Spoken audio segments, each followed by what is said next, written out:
কি কখনো এমন এক প্রাসাদ কল্পনা করেছেন যেখানে ইতিহাস, সংস্কৃতি আর রহস্য একসাথে মিশে আছে? আজ আমরা চলেছি তুরস্কের রাজধানী ইস্তাম্বুলের বিখ্যাত টপকাপি প্রাসাদে ঘুরে দেখতে, যা ছিল অটোমান সাম্রাজ্যের কেন্দ্রবিন্দু 4 শতাব্দীরও বেশি সময় ধরে। প্রাসাদটি বসফরাস নদীর পাশে এক উঁচু প্রান্তরে অবস্থিত, যেখান থেকে দেখা যায় গোল্ডেন হর্ন, মারমারা সাগর এবং ইউরেশিয়ার অসাধারণ দৃশ্য। টপকাপি প্রাসাদ মূলত 4টি আঙিনা বা কোর্টইয়ার্ড নিয়ে গঠিত। প্রথম প্রাঙ্গণে ছিল প্রহরী, অস্ত্রাগার এবং হাসপাতাল। দ্বিতীয় কোর্টে ছিল প্রশাসনিক কেন্দ্র। তৃতীয় কোর্টে ছিল রাজকীয় বসবাস এবং শিক্ষা কেন্দ্র। আর চতুর্থ কোর্ট, যেটি ছিল সবচেয়ে অভিজাত জায়গা, সুলতানের ব্যক্তিগত বাগান এবং প্যাভিলিয়ন। প্রাসাদের সবচেয়ে রহস্যময় অংশ ছিল হ্যারেম। এটি ছিল সুলতানের স্ত্রী, সন্তান, দাসী এবং মহিলা কর্মচারীদের থাকার জায়গা। এখানে প্রবেশ ছিল সীমিত, শুধুমাত্র নির্দিষ্ট পুরুষ সদস্যরাই এখানে ঢুকতে পারতেন। হেরেমে ছিল শতাধিক কক্ষ, সুন্দরভাবে অলঙ্কৃত দেয়াল, মার্বেলের বাথরুম এবং রাজকীয় সাজসজ্জা।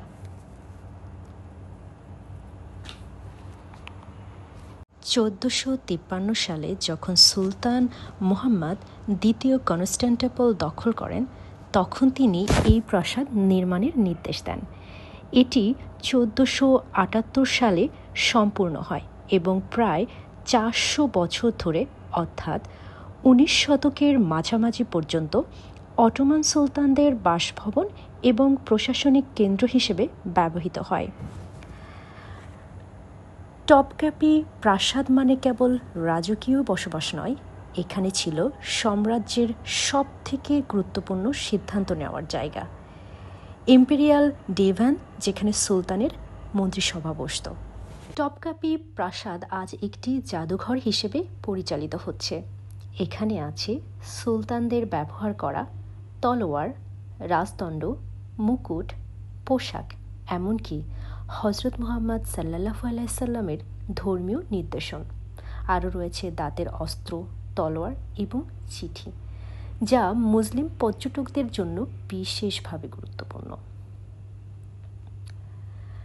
প্রাসাদের সবচেয়ে আকর্ষণীয় গ্যালারি হল ট্রেজারি সেকশন, যেখানে প্রদর্শিত রয়েছে বিশ্ববিখ্যাত টপকাপি ডায়মন্ড এবং বহু মূল্যবান রত্নপাথর। টপকাপি শুধু একটি প্রাসাদই নয়, এটি এক জীবন্ত ইতিহাস, অটোমান সাম্রাজ্যের গৌরব, সংস্কৃতি ও শক্তির প্রতীক।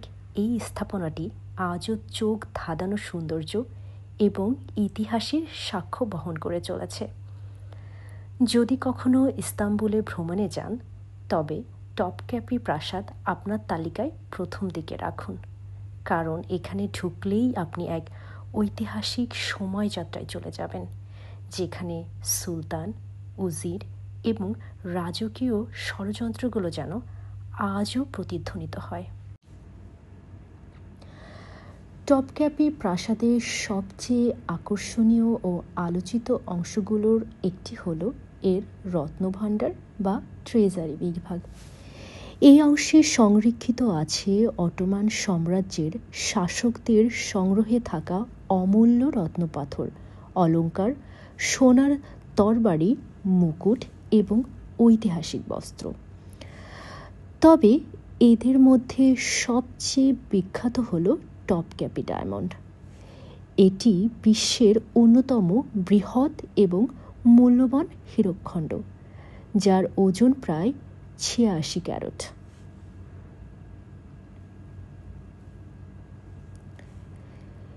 এই হীরাটি চারপাশে বসানো হয়েছে 49টি ছোট হীরার একটি বৃত্তাকার ফ্রেমে, যা এর সৌন্দর্যকে আরও বহুগুণ বাড়িয়ে তোলে। একে ঘিরে প্রচুর কিংবদন্তি রয়েছে। কেউ বলে এটি এক সময় কুৎসিত এক জেলে রাস্তা থেকে কুড়িয়ে পেয়েছিল, আবার কেউ বলে এটি ছিল কোনো ইউরোপিয়ান অভিজাতের সংগ্রহ যা পরবর্তীতে অটোমান সুলতানের হাতে আসে।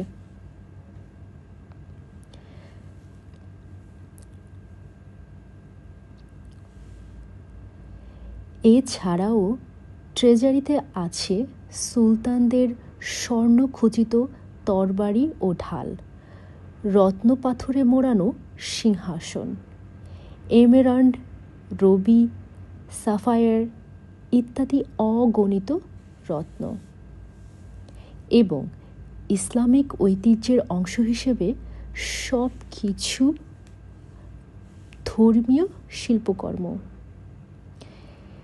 এই সংগ্রহ শুধু অটোমান সাম্রাজ্যের একটা চিহ্নই নয়, বরং তাদের রাজনৈতিক শক্তি, ধন সম্পদ ও সংস্কৃতির গভীরতাকে চিহ্নিত করে।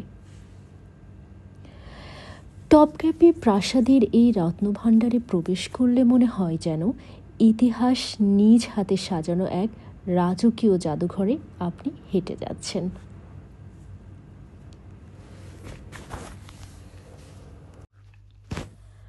টপকাপি প্রাসাদ আজ একটি জাদুঘর হিসেবে পরিচালিত হচ্ছে। এখানে আছে সুলতানদের ব্যবহার করা তলোয়ার, রাজদণ্ড, মুকুট, পোশাক, এমনকি হজরত মুহাম্মদ সাল্লাল্লাহু আলাইহি সাল্লামের ধর্মীয় নির্দেশন। আরও রয়েছে দাঁতের অস্ত্র, তলোয়ার এবং চিঠি, যা মুসলিম পর্যটকদের জন্য বিশেষভাবে গুরুত্বপূর্ণ। প্রাসাদের সবচেয়ে আকর্ষণীয় গ্যালারি হল ট্রেজারি সেকশন, যেখানে প্রদর্শিত রয়েছে বিশ্ববিখ্যাত টপকাপি ডায়মন্ড এবং বহু মূল্যবান রত্নপাথর।